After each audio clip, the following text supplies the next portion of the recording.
as welcome Ms. Bill McManus.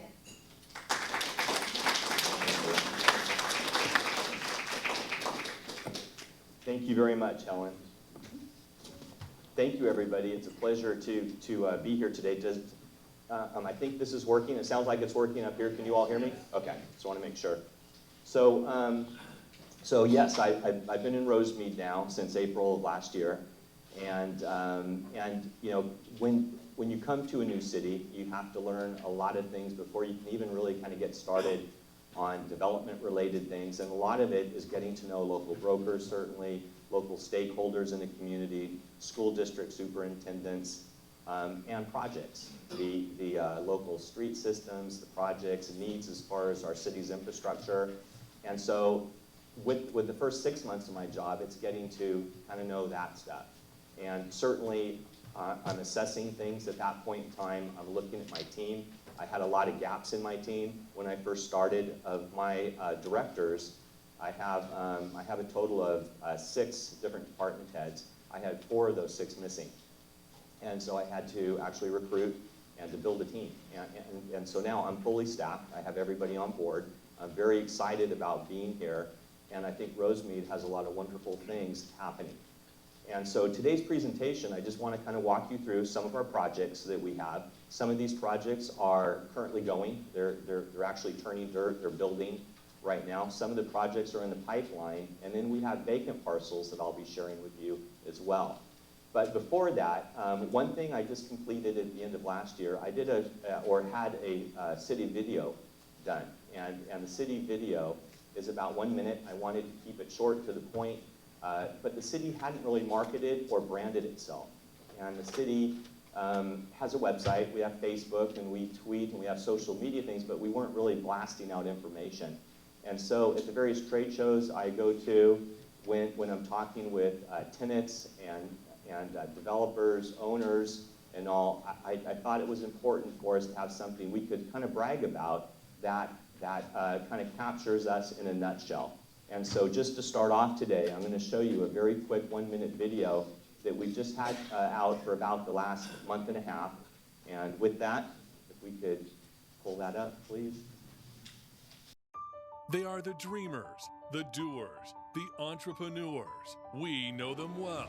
Welcome to the city of Rosemead, where small-town America still lives in the heart of LA County. Panda Restaurant Group selected to have our support center headquartered in the city of Rosemead because of the quality of life and services it provides our associates. I feel like a huge part of a great city. The city of Rosemead makes the process easy. The city of Rosemead exemplifies the University of the West philosophy, which is to expose our students to a multicultural environment. The city of Rosemead isn't just home to world-class corporations, innovative startups, and great restaurants. We're also a city where families can raise their children in a safe, secure, and beautiful environment. So whether you're starting a business or raising a family, we want to welcome you to the city of Rosemead.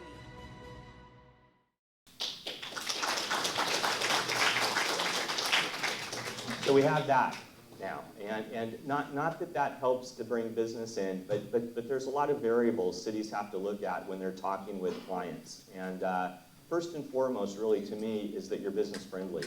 And I know that's sort of a general statement, but being business friendly starts at the very beginning when you walk into City Hall and you come to our front counter. We have a staff that speaks 5 different languages. And so our goal is to make City Hall experience a pleasant experience and a very easy experience. City halls can be sort of daunting. People don't like coming to City Hall typically because you're paying bills, you're having to process a permit, you're having to ask questions about a code violation maybe that you've received. So our goal as a city is to really treat you with great respect and to make you feel at home and to see if we can help you, certainly. And so I answer all of my own phone calls. I don't let somebody else answer them for me. I pick up my own phone. If you call me, you'll get me directly. You won't have somebody screening you. And I think that's part of customer service. And I make sure I return my calls that same day. And so I kind of pride myself on being business friendly because I've kind of grown up in the business of having to recruit companies, and I've heard the horror stories of developers and owners having to work with cities and not getting answers and not getting things done. So I take that very serious. I like to think that I think of myself more as a private sector guy than a public sector guy. And so I expect my teams to have that same philosophy too. And so in today's slides, and I'll go through these fairly quickly, and then I'll take questions. The first one that we have there, and I've got the clicker. This slide really highlights some of that stuff that I just mentioned. We have a one-stop counter. A one-stop public counter means you can talk with our planning department, our public works department, our code enforcement team, my team, our finance team, all at the same counter. It's not like you have to go to a different floor or a different building or a different counter area. All of your business can be done at this one counter area. And what I have in place now is a team that if you're doing a project in the city, I'll have somebody assigned to you. So you're not talking with maybe Bob on one day, and then Sue on the next day, and then Michael on the third day. You'll have a concierge type of service. It's important to me that you maintain a service level that really makes it easy, and that starts with dealing with one person who can help you through an entire process.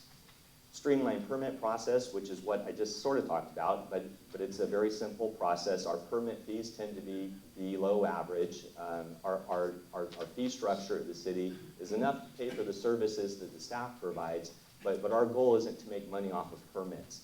Our goal is to actually help create jobs, make our city look nice, and keep a healthy, strong budget, certainly, but there's other ways that the city generates money besides permit fees. And so that's through sales tax of local businesses, property tax, of which we get a portion of that. And so to help facilitate development, to help make deals easier, certainly our goal is to keep fees down.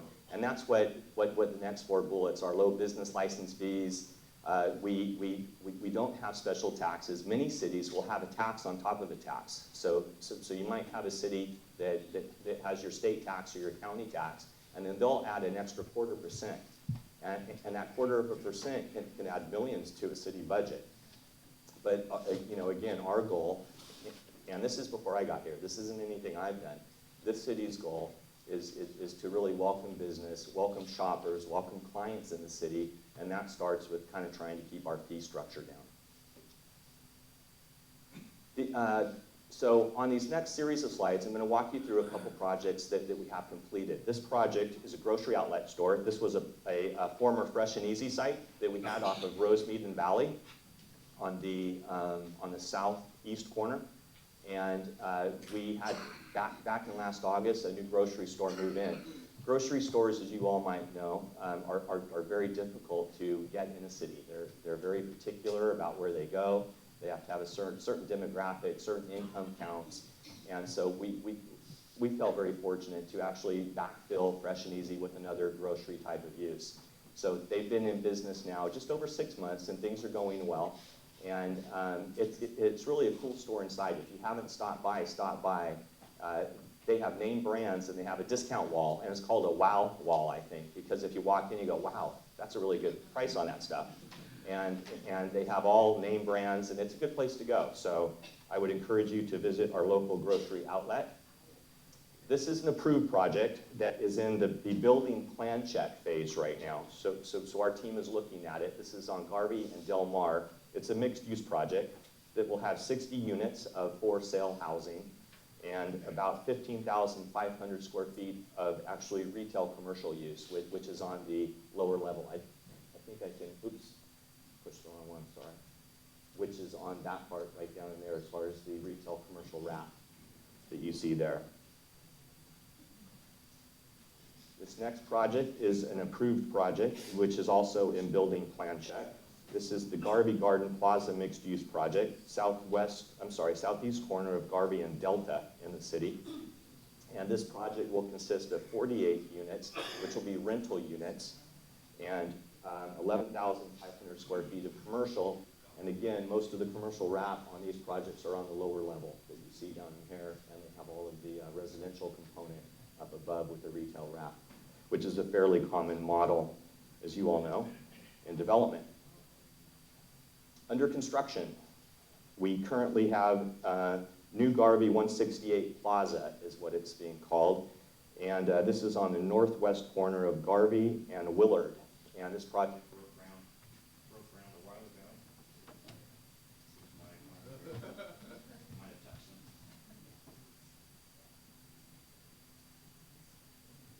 them. Yeah, switch. Okay. Thank you. Very good. Can you? Thank you. That was good.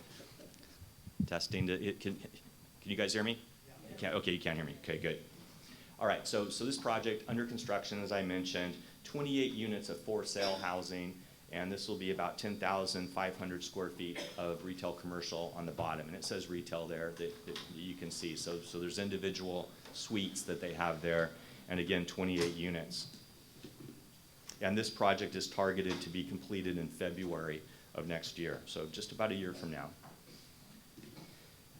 This project is an approved project that is located off of, let's see, the south side of Garvey and River Avenue. So it says coffee shop there. That's just a actual rendering. We aren't sure if that will be a coffee shop necessarily, but it'll be some sort of retail. And this project is 48 units of for sale, which we have in the back area here, right back in this area for those looking this way. Can't see on there. And then it has about 6,500 of retail commercial, which you see on the lower level again, right in this area here. And that's it. 9048 Garvey Avenue is the exact address. Under construction, we have a brand new Lucille's Smokehouse restaurant coming in. And so they approached us, and we were working with them for about the last year approximately. They submitted plans. The plans have been approved, and this is in the, let's see, Montebello Town Center.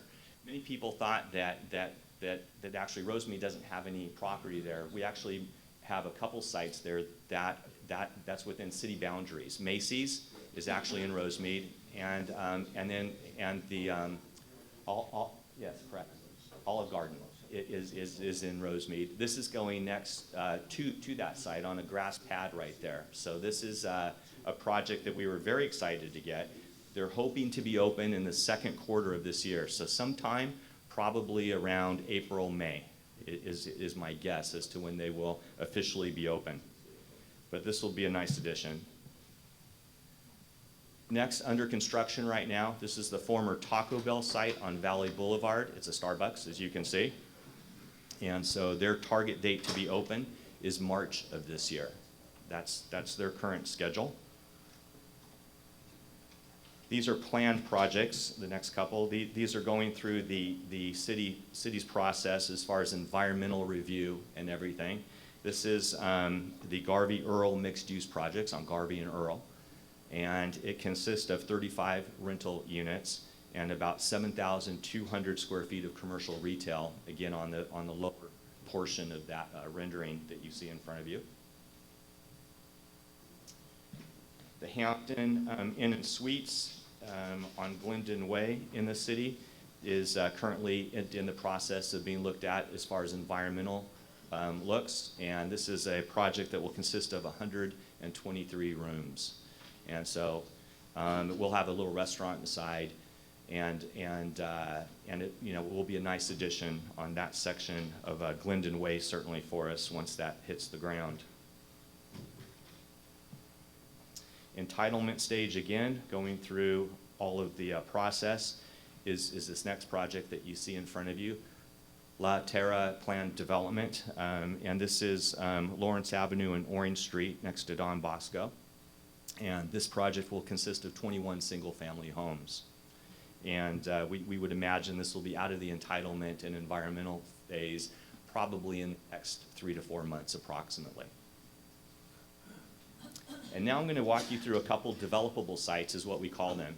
The city doesn't own any property. My last city I worked for, I had site control of 230 pieces of land and a 40-acre regional mall that the city owned. And I came here thinking, okay, I'm going to have properties I can wheel and deal with, I can do all sorts of great projects, and then in actually researching before I basically came here, I was looking in the budget and looking on our spreadsheets, and I couldn't find any properties online that the city owned. And so when I got here, I checked to confirm, and the city doesn't own any property. And that's sort of unusual. You know, most cities have some sort of control as far as right-of-ways, as far as blighted sites, and Rosemead doesn't. So as much as I'll be showing you these are not properties the city controls. I just want you to know that. But the city's goal is to help facilitate and help bring development to these sites. And so our team meets with each of the property owners on a regular basis, just to check their schedule, check out what they're planning to do, to see if there's anything we can do to help facilitate bringing tenants and or a owner, as far as a business owner, a client, to their sites. So this first site that you see is on Valley, and it's 0.32 acres. And another thing that kind of surprised me when I came here, especially coming from my last city, which was in bankruptcy, I was trying to help them exit bankruptcy, it was San Bernardino, was the cost of land, or is the cost of land here. The cost of property is extremely expensive.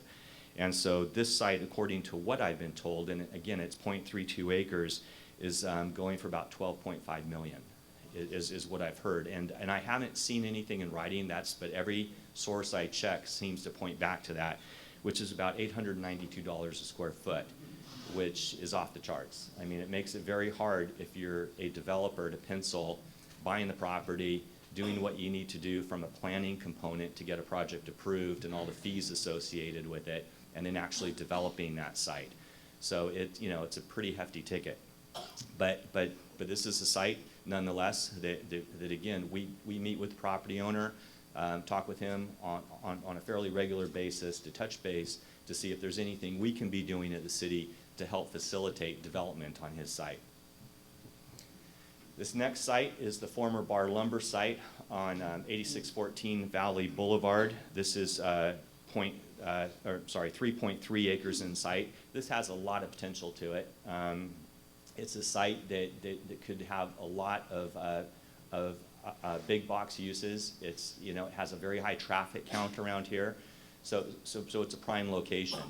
And this site is not currently listed, although people are in fact looking at it, I think, and but it's not actively on the market per se. And it's zoned actually mixed use. So mixed use is a site or a zoning that would allow for everything pretty much. It allows for homes to be built on it as far as residential. It allows for commercial use, and it allows for office use as well. So it's a mixed use is where they get the name. Next site here is 4.2 acres in site, again a mixed use land. It's owned by two different property owners, one at the 9735 and the other at the 9743, if I'm reading that correctly.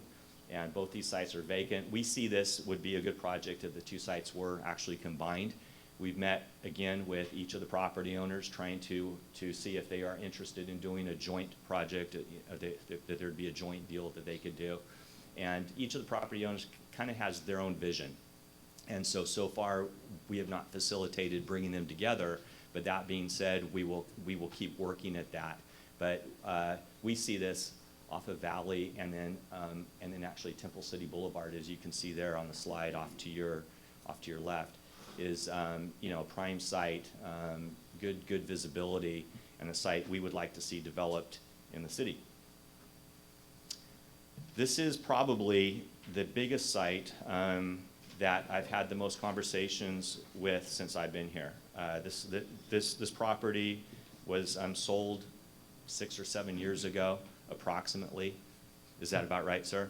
Yeah, and it sold at the time for around 20 or 25 million approximately. Yeah, I don't have the exact number on that sale. I do know it was recently listed at 66 million. But if you look at per square foot averages on that first one I showed you that was $892 a square foot, this pencils out to about $94 a square foot. So that shows you how expensive that small one was. So this is still though, 66 million, before you do anything. $66 million to purchase the property. They are demoing right now. I've put pressure on the owner to actually demo the building, the structure on the site. So if you go out there now, that building's pretty much down. We were having a lot of service calls from our sheriff to go out there. It was getting graffitied, a lot of homeless people living in there, so I've had it torn down. And so the project, there was a developer looking at it. It was in escrow up until about Thanksgiving time, approximately. And again, it was a purchase price of looking at around $66 million, and the person looking at it had about a $300 million project that he wanted to build on it. This site is back on the market just real recently. Our staff's getting about 4 calls a day on it, just to find out what the city would allow, what the city would like to see out there, and what we would like to see is a destination venue. We would like to see something along Garvey Avenue that brings people in, that is not just homes, but it's a mixed-use project that would have homes certainly associated with it, but it would also have retail and perhaps office. And so we at the city also see this as a good catalyst to help Garvey Avenue really get cleaned up and to help really kind of create a very nice streetscape along Garvey Avenue as you go down it. This project will have a huge impact. So we're hopeful. It has fallen out of escrow, I've been told, a few times in the past, and we're hopeful at the city level that there will be a deal out there that they can cross the T's and dot the I's and close escrow, and the city can get a good quality project out there. But certainly a site to watch. Again, potential development sites. These are sites that are 7539 and 7545 Garvey Avenue, vacant. And, oh, I'm sorry, excuse me. I just skipped a page. There it is. 8077 Garvey and 8117 Garvey Avenue, and 3035 San Gabriel Boulevard. These total about 4.4 acres in size. And again, you know, a great developable site. Just under 1 acre, 0.95 acres, a mixed-use site that we have, 7539 through 7545 Garvey Avenue, and those are our vacant properties.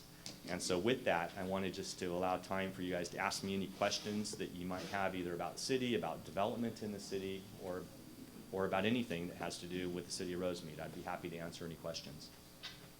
Yes, sir.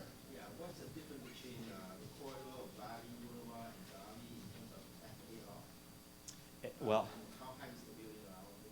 right, so what we're doing right now, we have a specific plan, a Garvey Avenue specific plan that we started about a year ago, and it's scheduled to be completed in about 4 or 5 months, which will give density bonuses and help as far as the floor, as far as floor area ratios along Garvey. So they'll be much more compatible or much more acceptable, I guess, as far as development opportunities. Much bigger incentives as soon as our Garvey Avenue specific plan is actually completed. But it depends on the development. It depends on parking ratios. If there's parking bonuses that we might give out, those different things will help determine what the final FAR is. But the city's willing to work with all developers certainly to help it pencil out. Height-wise, most of the development in the community, you can't exceed 75 feet. And so that really backs into certain numbers, as you would know, as far as deal structures and what you can do as far as FAR ratios too. Yes, sir. Can the infrastructure of Garvey handle all this development?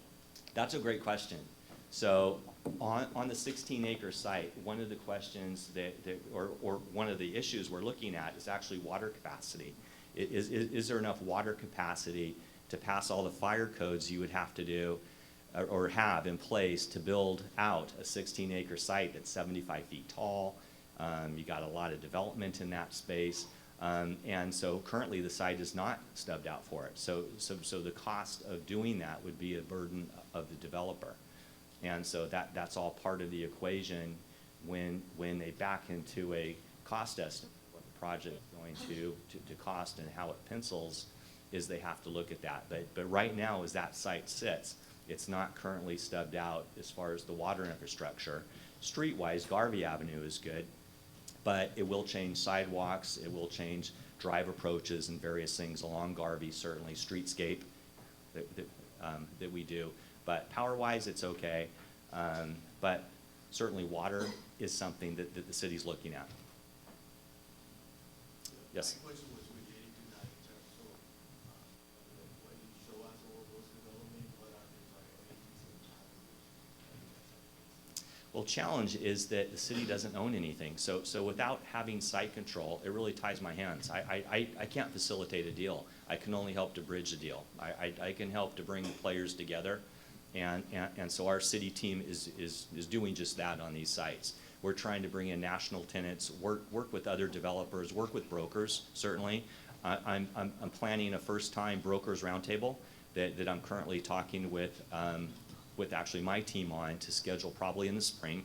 And the purpose of that brokers roundtable is to help expose development community and the broker community, and to kind of marry those two, and to share with all of you, as well as commercial industrial brokers that we have out there, of the various projects taking place in the city. But that's a challenge, because it's us trying to really kind of facilitate. But at the end of the day, I can't push a lease price forward without somebody kind of buying off on it on the ownership side. I can't do a sale price. It's up to the owner. But I can suggest what it takes to actually close some of these deals. And then as far as areas we are focused on now, I mean, we're really focused on bringing in quality development into the community. Garvey Avenue is a very large focus area for us. It needs to be cleaned up. It needs to be kind of spruced up. And so I think as part of our specific plan that we're working on, that's going to help accomplish that. So we're definitely targeting Garvey Avenue. Our parks in the community, from our parks and recreation component, that's a very big priority as far as our community goes. We certainly pride ourselves on our park-related services for our youth, and so that's a big priority as far as the council. Yes, sir. With the city of Rosemead on those vacant lots, would it make sense for the city to purchase those lots? That way you have more power to develop? Yeah. That's a great question too, and yeah, from a site control standpoint, absolutely it would. From a cost perspective, it's a tough ticket because they're so expensive. We have a fairly conservative city council, a fairly conservative city, which has its pros and cons. The pros are we have a fund balance of $18 million in the bank, and our city budget's about $20 million. So we almost have our entire budget sitting in savings account. And very few cities have that. Very few cities have that much of a fund balance. On the flip side of the coin, on the con side, is we can't control getting deals done. And so at some point in time, if a situation arose to where it made sense and the value was a good value and the risk level was down, that might be something that the city council might consider. But there's risk factors are huge. All deals aren't good deals. And sometimes timing is everything. Things happening in the marketplace, things happening as part of our national economy, and you have to kind of hit things at the right time, and you have to be patient, and you have to be I think, willing to sit on property for a certain amount of time and not force development if you're going to have quality development in your community. So I don't see that happening right away, but it's something that the city is actually open to, but we aren't actively out there pursuing it. All right. Thank you, Bill. Thank you. We really pursue your time and all these information and share the opportunities with us. With a small token, Sure. And we have movie tickets for you. Oh, wow, thank you. That's very nice. I appreciate that. Thank you.